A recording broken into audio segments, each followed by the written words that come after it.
Wednesday morning, everyone, on what looks to be another hot end of summer day. I hope you're in the middle of a fantastic and productive week, but more than anything else, I hope you're living your very best life in Jesus Christ. Well, I have a confession to make. I have, on occasion, been known to go a little bit overboard. Most of the time, this is when I'm really excited, but a lot of the time it's because of some failure or perceived failure on my part. Fortunately, as I draw closer to the Lord, He's teaching me to have a sense of perspective. But occasionally I have a moment, just a moment, mind you, where I'll kind of spiral a bit and come to an irrational conclusion. Of course, given time, rationality will eventually reassert itself. For example, as you probably know, Nancy and I have been on a diet plan, and my goal is to reach the same weight I reached after my bariatric surgery, which is a long time ago. The plan is to achieve this by my birthday on Veterans Day and then reward myself with peanut butter cake. And so far, I have been more or less on track. We've been quite strict on ourselves and are being pretty successful so far, and we basically had pretty consistent results. Until Monday. You see, Monday is weigh-in day, and I hate Mondays. I have been keeping to my program, well, religiously, if you'll pardon the expression, and though I have been ultra careful, I did not lose or gain on Monday, which irked me, to say the least. So right there and then, while standing on the scale, mind you, I made a completely irrational decision that I was going to starve for a week. I've done this before in my past when I was younger, and at that moment it seemed perfectly rational. I mean, if I'm doing everything right and I'm still not losing, then logic suggests I need to do more. The only way I could do that, frankly, was to stop eating entirely.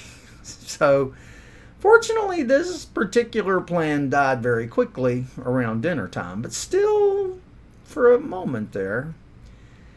Look, no matter how carefully you plan your progress in any area of your life, you will have setbacks. It's part of being human. That's part of the journey. Successful people are able to push through difficulty and delay and get right back on track without wasting time, feeling bad about themselves, or losing motivation. I'm still working on that. Having a bad day does not mean you have to have a bad life. It reminded me of the Israelites who complained a lot when they had a setback and they wanted to return to Egypt every time they had a bad day while traveling to the Promised Land. Well, you have been freed from bondage and are heading toward the Promised Land, where God's purposes and promises will become realities in your life. But there's going to be days in the desert, and when that happens, you don't be too hard on yourself. One of the hardest things for me to learn is to be nurturing and supporting of myself as I would anyone else I love. I need to remind myself that 10 steps forward and 1 step backwards still will get you where you're going, but not maybe according to your schedule.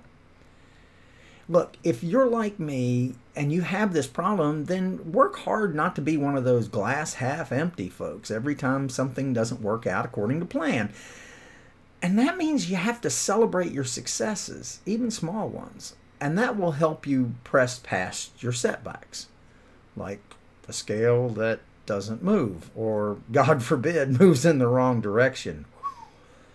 One thing I've been doing for a while now that helps is to write down not only my blessings from the Lord, but also my victories as I have them.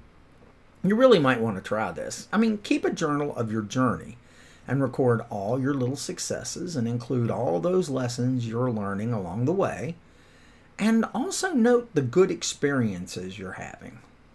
Then when you have a discouraging day or one where you feel you've done everything wrong or everything has gone wrong, read your journal.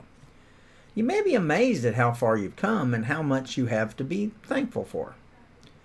The key is to learn to not overreact to setbacks along your journey. We need to remind ourselves often of the progress we've made.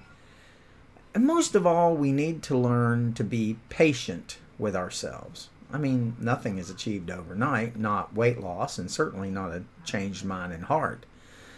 So, I have to accept this failure this week and redouble my efforts for next week, being mindful of all the blessings and victories that the Lord has blessed me with so far, and trusting Him in all things, even failure. I hope you make today a fantastic day. I want you to know that I'm here should you need me. Hope to see everybody at Bible study, and I love you all.